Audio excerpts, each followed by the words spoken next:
ജനങ്ങളുടെ നയതന്ത്രജ്ഞ സുഷമാ സ്വരാജിന്റെ ജീവിതം, നേതൃത്വം, പൈതൃകം. 2015 ഏപ്രിലിൽ അർദ്ധരാത്രി യമൻ രാഷ്ട്രം തകർന്നുകൊണ്ടിരുന്നു. രാജ്യത്തുടനീളം ആഭ്യന്തര യുദ്ധം പൊട്ടിപ്പുറപ്പെട്ടു. തെരുവുകളെ യുദ്ധക്കളങ്ങളായും ആകാശത്തെ ബോംബിംഗ് ഇടനാഴികളായും മാറ്റി.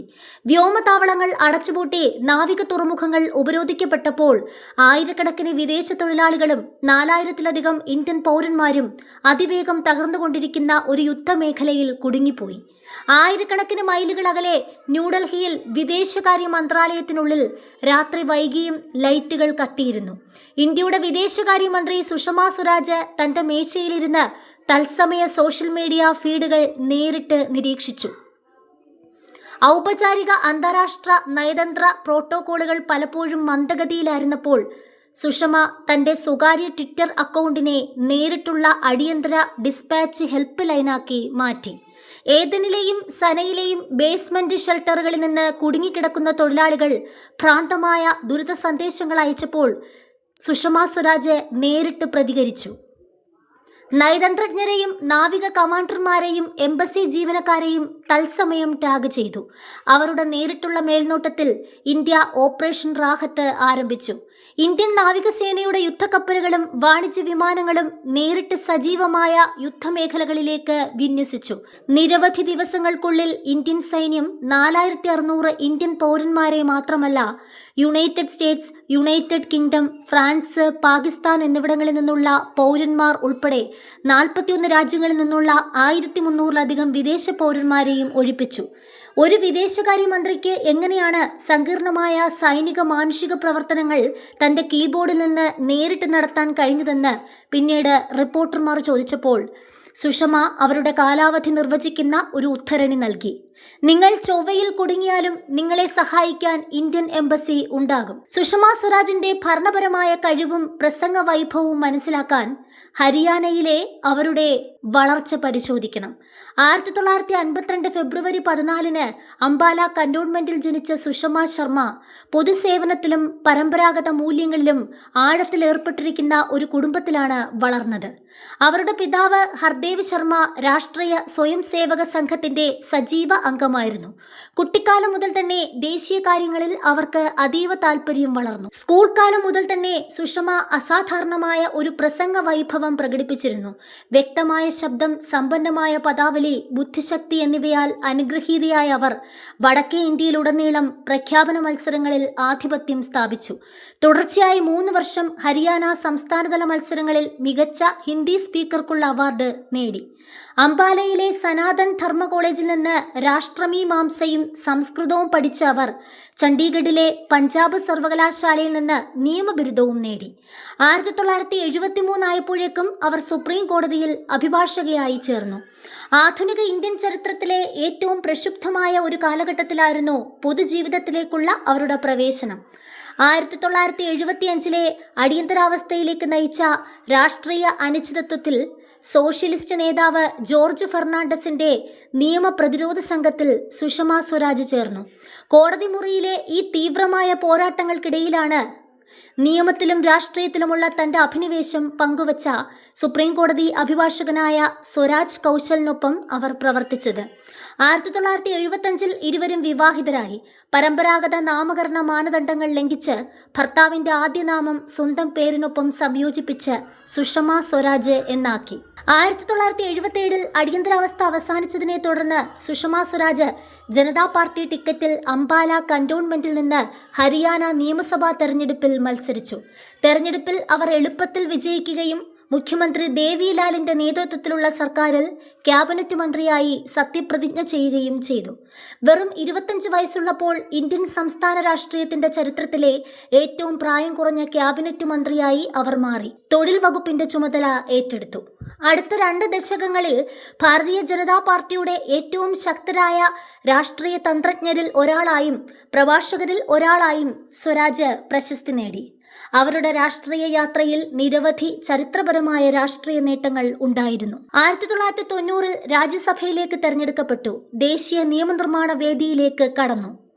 1996 പ്രധാനമന്ത്രി അടൽ ബിഹാരി വാജ്പേയിയുടെ 13 ദിവസത്തെ സർക്കാരിൽ കേന്ദ്ര വാർത്താവിതരണ പ്രക്ഷേപണ മന്ത്രിയായി നിയമിതയായി. അവരുടെ ഹ്രസ്വമായ കാലയളവിൽ പാർലമെന്ററി ചർച്ചകൾ തത്സമയ ടെലിവിഷൻ സംപ്രേഷണത്തിലേക്ക് തുറക്കാനുള്ള ധീരമായ തീരുമാനം കൈക്കൊണ്ടു. അതുവഴി ഇന്ത്യൻ നിയമനിർമ്മാണ നടപടികൾ ദൈനംദിന പൗരന്മാർക്ക് ലഭ്യമാകും. 1998 ഡൽഹിയുടെ ആദ്യ വനിതാ മുഖ്യമന്ത്രിയായി ചുമതലയേൽക്കാൻ കേന്ദ്രമന്ത്രിസ്ഥാനം രാജിവെച്ചു. 1999 BJP സുഷമ സ്വരാജിനോട് അവരുടെ കരിയറിലെ ഏറ്റവും വെല്ലുവിളി നിറഞ്ഞ രാഷ്ട്രീയ ദൗത്യങ്ങളിലൊന്ന് ഏറ്റെടുക്കാൻ ആവശ്യപ്പെട്ടു. കോൺഗ്രസ് പ്രസിഡന്റ് സോണിയാഗാന്ധിക്കെതിരെ കർണാടകയിലെ ബെല്ലാരിയിൽ നിന്ന് പൊതു തെരഞ്ഞെടുപ്പിൽ മത്സരിക്കുക. ബെല്ലാരി വളരെ കാലമായി പ്രതിപക്ഷത്തിന് അഭേദ്യമായ ഒരു ശക്തി കേന്ദ്രമായി കണക്കാക്കപ്പെട്ടിരുന്നു. കൂടാതെ പ്രാദേശിക ഭാഷ സംസാരിക്കാത്ത വടക്കേ ഇന്ത്യയിൽ നിന്നുള്ള ഒരു പുറം നാട്ടുകാരിയായി സ്വരാജിനെ കണക്കാക്കിയിരുന്നു. ഇതിൽ നിന്ന് പിന്മാറാതെ സുഷമ സ്വരാജ് പ്രചരണത്തിനായി കർണാടകയിലേക്ക് മാറി. പലരും അസാധ്യമെന്ന് കരുതിയ കാര്യങ്ങൾ നേടി. വെറും 30 ദിവസത്തിനുള്ളിൽ കന്നഡയിൽ വായിക്കാനും എഴുതാനും പ്രചാരണ പ്രസംഗങ്ങൾ ഒഴുക്കോടെ നടത്താനും അവർ പഠിച്ചു. പ്രാദേശിക ഭാഷയിൽ വൻ റാലികളെ അഭിസംബോധന ചെയ്തുകൊണ്ട് വോട്ടർമാരുമായി ഉടമ്പടി, വ്യക്തിപരമായ ബന്ധം സ്ഥാപിച്ചു. കടുത്ത മത്സരത്തിൽ സോണിയാഗാന്ധി ഒടുവിൽ വിജയിച്ചെങ്കിലും സുഷമ സ്വരാജിന്റെ മനോബലം, സാംസ്കാരിക പൊരുത്തപ്പെടൽ, പ്രാദേശിക പാരമ്പര്യങ്ങളോടുള്ള ബഹുമാനം എന്നിവയ്ക്ക് പാർട്ടി പരിധികൾക്കപ്പുറം വളരെയധികം ബഹുമാനം നേടി. 2009 ആയപ്പോഴേക്കും ലോക്സഭയിലെ ആദ്യത്തെ വനിതാ പ്രതിപക്ഷ നേതാവായി സുഷമ സ്വരാജ് നിയമിതയായി.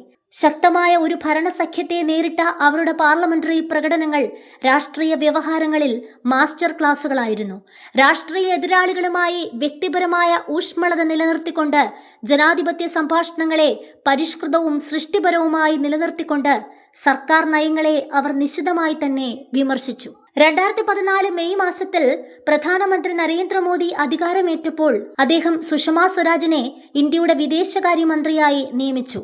ഇന്ദിരാഗാന്ധിക്ക് ശേഷം ആ അഭിമാനകരമായ പദവി വഹിക്കുന്ന രണ്ടാമത്തെ വനിതയും വിദേശകാര്യമന്ത്രിയായി 5 വർഷത്തെ പൂർണ്ണ കാലാവധി പൂർത്തിയാക്കിയ ആദ്യ വനിതയുമായിരുന്നു അവർ. പരമ്പരാഗതമായി വിദേശകാര്യ മന്ത്രാലയ പ്രോട്ടോക്കോളുകൾ പ്രധാനമായും ഉന്നതതല ഉഭയകക്ഷി ചർച്ചകൾ, ഉടമ്പടി ഒപ്പുവയ്ക്കലുകൾ, സംസ്ഥാന വിരുന്നുകൾ എന്നിവയിലായിരുന്നു ശ്രദ്ധ കേന്ദ്രീകരിച്ചിരുന്നത്. പൗരകേന്ദ്രീകൃത നയതന്ത്രം അവതരിപ്പിച്ചുകൊണ്ട് സുഷമ സ്വരാജ് ഈ ചലനാത്മകതയെ അടിസ്ഥാനപരമായി മാറ്റി. ആഗോളവേദിയിൽ ഇന്ത്യയുടെ ശബ്ദം വിദേശകാര്യമന്ത്രി എന്ന നിലയിൽ 2016 മുതൽ 18 വരെ വർഷം തോറും ന്യൂയോർക്കിൽ നടക്കുന്ന ഐക്യരാഷ്ട്രസഭയുടെ പൊതുസഭയിൽ സുഷമ ഇന്ത്യയെ പ്രതിനിധീകരിച്ചു. അവരുടെ പ്രസംഗങ്ങൾ അവരുടെ വ്യക്തത, ധാർമ്മിക അധികാരം, ആഗോള വിഷയങ്ങളിൽ വിട്ടുവീഴ്ചയില്ലാത്ത നിലപാട് എന്നിവയാൽ ശ്രദ്ധിക്കപ്പെട്ടു. 2016 തന്റെ പ്രസംഗത്തിൽ അന്താരാഷ്ട്ര സുരക്ഷയെക്കുറിച്ചുള്ള ആഗോള സമൂഹത്തിന്റെ ഇരട്ടത്താപ്പുകളെ അവർ നേരിട്ടു. തീവ്രവാദ പ്രത്യയശാസ്ത്രങ്ങൾ വിതയ്ക്കുന്നവർ കൈപ്പേറിയ വിളവെടുപ്പ് കൊയ്യുന്നുവെന്ന് ചരിത്രം തെളിയിക്കുന്നു. തിന്മയുടെ ബീജം ഒരു ഹൈഡഡ് രാക്ഷസനായി വളർന്നിരിക്കുന്നു. നിങ്ങളുടെ പ്രശ്നങ്ങൾക്കും എന്റെ പ്രശ്നങ്ങൾക്കുമിടയിൽ, നിങ്ങളെ ആക്രമിക്കുന്ന തീവ്രവാദികൾക്കും എന്നെ ആക്രമിക്കുന്നവർക്കുമിടയിൽ വ്യക്തമായ വേർതിരിവുകൾ സൃഷ്ടിച്ചുകൊണ്ട് നമുക്ക് തീവ്രവാദത്തിനെതിരെ വിജയിക്കാൻ കഴിയില്ല. 2017 ഇന്ത്യയുടെ വികസന പാതയും ഭീകരതയെ സ്പോൺസർ ചെയ്യുന്ന രാഷ്ട്രങ്ങളുടെ പാതയും തമ്മിൽ അവർ അവിസ്മരണീയമായ ഒരു വ്യത്യാസം വരച്ചുകാട്ടി. ഇന്ന് ഇന്ത്യ ലോകത്ത് ഒരു IT സൂപ്പർ പവറായി അംഗീകരിക്കപ്പെടുകയും പാകിസ്ഥാൻ തീവ്രവാദത്തിന്റെ ആഗോള ഫാക്ടറിയായി മാത്രം അംഗീകരിക്കപ്പെടുകയും ചെയ്യുന്നത് എന്തുകൊണ്ട്? നമ്മൾ ഇന്ത്യയിൽ institute of technology, Indian institute of management, AIIMS എന്നിവ നിർമ്മിച്ചു. നിങ്ങൾ എന്താണ് നിർമ്മിച്ചത്? നിങ്ങൾ ലഷ്കർ-ഇ-തൊയ്ബ, ജെയ്ഷെ മുഹമ്മദ്, ഹഖാനി നെറ്റ്വർക്ക് എന്നിവ നിർമ്മിച്ചു. പാരിസ്ഥിതിക ഉത്തരവാദിത്തത്തെ അഭിസംബോധന ചെയ്തുകൊണ്ട് വികസ്വര രാജ്യങ്ങൾക്ക് വേണ്ടി അവർ ശക്തമായി വാദിച്ചു. അവികസിതവും വികസ്വരവുമായ രാജ്യങ്ങളാണ് കാലാവസ്ഥാ വ്യതിയാനത്തിന്റെ ഏറ്റവും വലിയ ഇരകൾ. ഈ പ്രതിസന്ധി നേരിടാനുള്ള ശേഷിയോ വിഭവങ്ങളോ അവർക്കില്ല. പ്രകൃതിയെ അവരുടെ അടിയന്തര ആവശ്യങ്ങൾക്കായി ചൂഷണം ചെയ്തവർക്ക് അവരുടെ ഉത്തരവാദിത്തങ്ങളിൽ നിന്ന് ഒഴിഞ്ഞുമാറാൻ കഴിയില്ല. അനുഗ്രഹത്തിന്റെ ഒരു ശാശ്വത പൈതൃകം. 2016 വൃക്ക മാറ്റിവെക്കൽ ശസ്ത്രക്രിയയ്ക്ക് വിധേയായിട്ടും സുഷമ സ്വരാജ് തന്റെ തിരക്കേറിയ ജോലി ഷെഡ്യൂൾ തുടർന്നു. അപൂർവമായി മാത്രമേ അവധിയെടുക്കാറുള്ളൂ. തന്റെ ഉത്തരവാദിത്തങ്ങളുടെ ശാരീരിക ഭാരം തിരിച്ചറിഞ്ഞ അവർ 2018 അവസാനത്തോടെ 2019 ലോക്സഭാ തെരഞ്ഞെടുപ്പിൽ മത്സരിക്കില്ലെന്ന് പ്രഖ്യാപിച്ചു. 2019 ഓഗസ്റ്റ് 6 വൈകുന്നേരം ഹൃദയാഘാതത്തെ തുടർന്ന് 67-ാം വയസ്സിൽ അന്തരിച്ചു. മരണത്തിന് ഏതാനും മണിക്കൂറുകൾക്ക് മുമ്പ് ട്വീറ്റ് ചെയ്ത അവരുടെ അവസാന പൊതുസന്ദേശം ദേശീയോദ്ഗ്രഥനത്തിനും ജമ്മു കശ്മീർ പുനഃസംഘടനാ ബിൽ പാസാക്കിയതിനും നന്ദി പ്രകടിപ്പിച്ചു. ലോകമെമ്പാടുമുള്ള രാഷ്ട്രീയ നേതാക്കൾ അവരുടെ വിയോഗത്തിന് ആദരാഞ്ജലികൾ അർപ്പിച്ചു. എതിരാളികൾ അവരെ ഒരു മര്യാദയുള്ള പാർലമെന്റേറിയൻ എന്ന നിലയിൽ ഓർമ്മിച്ചു. ലോക നേതാക്കൾ അവരുടെ മൂർച്ചയുള്ള നയതന്ത്ര ബുദ്ധിയെ അനുസ്മരിച്ചു.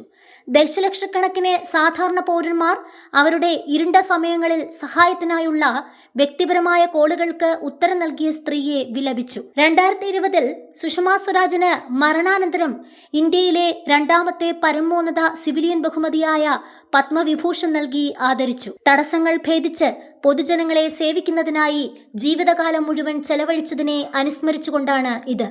നയതന്ത്രം പലപ്പോഴും അളക്കപ്പെടുന്നത് ഉടമ്പടികളിലും ഉച്ചകോടികളിലുമാണ്. രക്ഷിക്കപ്പെട്ട ജീവനുകളിലൂടെയും കുടുംബങ്ങൾ വീണ്ടും ഒന്നിക്കുന്നതിലൂടെയും കണ്ണുനീർ തുടയ്ക്കുന്നതിലൂടെയും നയതന്ത്രം അളക്കാമെന്ന് സുഷമാ സ്വരാജ് ലോകത്തെ പഠിപ്പിച്ചു. എക്സ്പ്രസ് വാർത്തയ്ക്ക് വേണ്ടി നൂറുദ്ദീൻ.